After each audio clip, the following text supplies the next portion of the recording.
questions comes. Looking at the future and looking at the spiritual world and exploring our relationship with Krishna a little bit. We're chanting Hare Krishna year in, year out, and we read about Krishna, about the eternal pastimes of Krishna's eternal associates, and how devotees are at one stage in their spiritual life begin to develop an attraction for a particular rasa and so on. And well, sometimes the mind just wanders off and just think, what is it? You know. And what if this is Madhurya Ras? And a boy starts to imagine himself with a skirt on, and so on. How far should he go with that?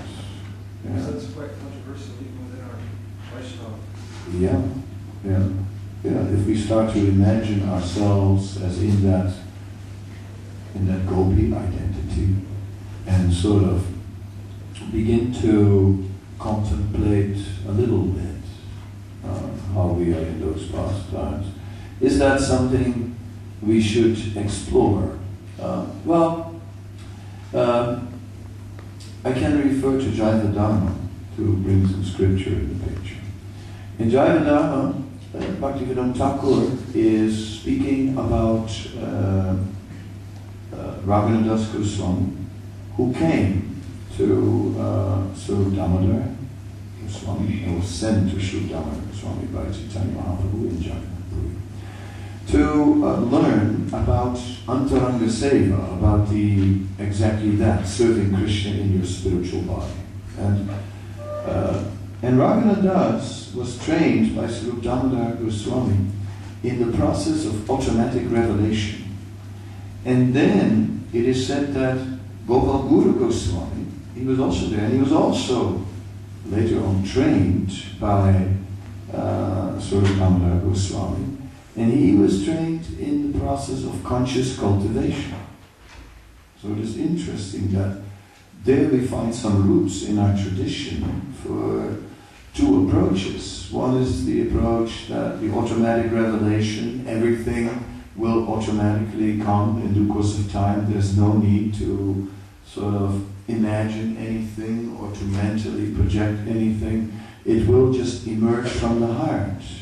So no need to try and bring it out or to fit on the identity. Well, I tried the gopi bhav for a little while. And still it was alright, but not quite. Okay, let me try the cowboy boy.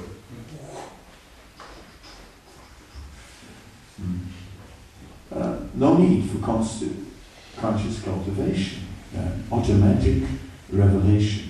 So Raghunadas was more following the path of automatic revelation.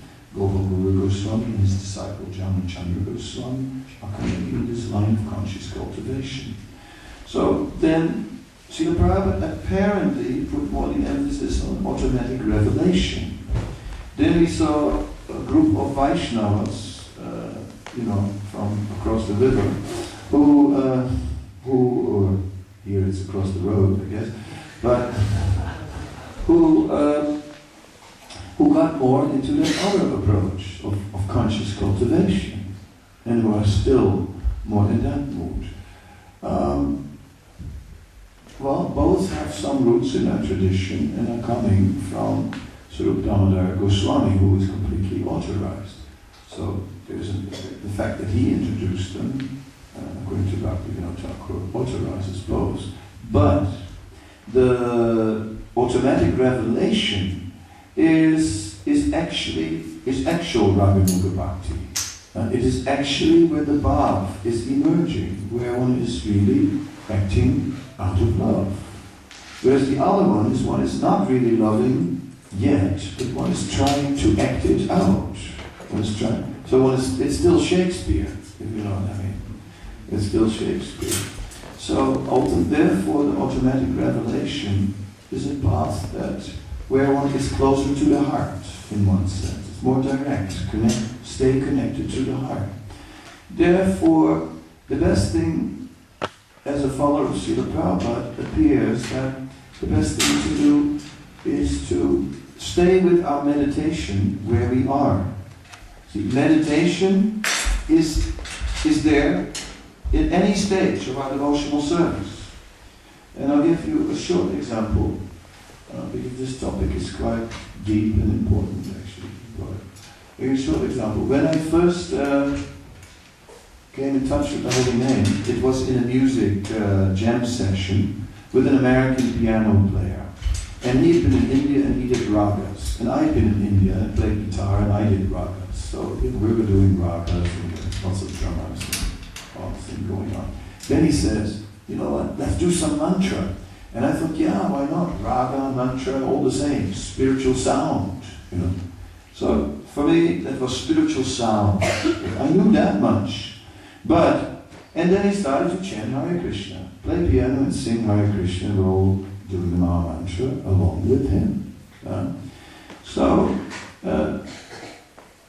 Later on, the name of the piano player was Burton Green. Later on, when I was a devotee, I read the Prabhupada Lilamrita. I read about the storefront, matchless gifts, and I read how they picked up this old stringboard of the piano and played it in the back of the storefront, and especially one piano player named Burton Green used to hammer on those strings. I thought, wow, I got the holy name in Parampara from Prabhupada. Just see it, I never knew it.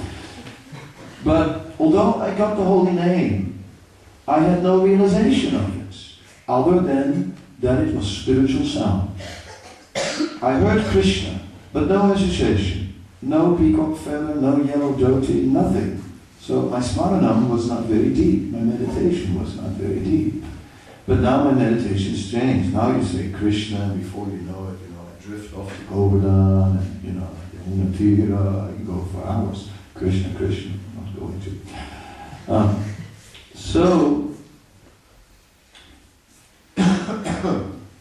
Now, Astakarya Lila, the eternal pastimes of Krishna in the spiritual world.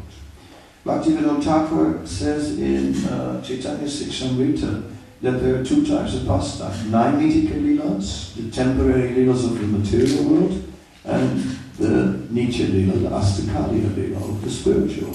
He said for conditioned souls, especially the focus is the Naimitika Lila, the temporary pastimes of the material world. For the eternally liberated souls who are aware of their rasa and so on, it's Astakarya Lila as their focus, as their meditation. Because what? If we go meditate on Astakarya Lila now, we can read about Astakarya Lila, interesting, Nisanta Lila at the end of the night, Radha and Krishna still in an embrace, they don't want to let go. We can read, but how deep can we enter emotionally?